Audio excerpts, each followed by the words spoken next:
রাস্তার নারী দেখা সেটা তো ক্ষণিকের ব্যাপার, মজা লাগছে, ভাল লাগছে মনে করছো, কিন্তু যেদিন তোমার ঘরের বউ বিবাহিত স্ত্রী দেখবা 2 নম্বর, বেডি দেখবা চরিত্রহীন, পরকীয়ায় আসক্ত, সেদিন বুঝবা দুনিয়াটা একটা জাহান্নামের টুকরা,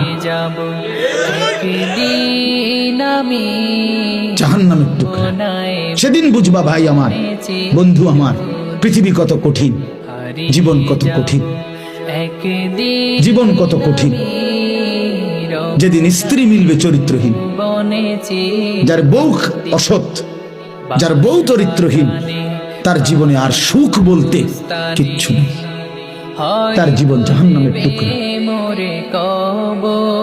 এই জন্য আমি প্রতিটা ছেলের কাছে অনুরোধ করলাম, আমার ভাই তোমরা আমার মুসলমান সন্তান, নষ্ট হইও না, চরিত্রহীন হইও না, নারীর ফান্দে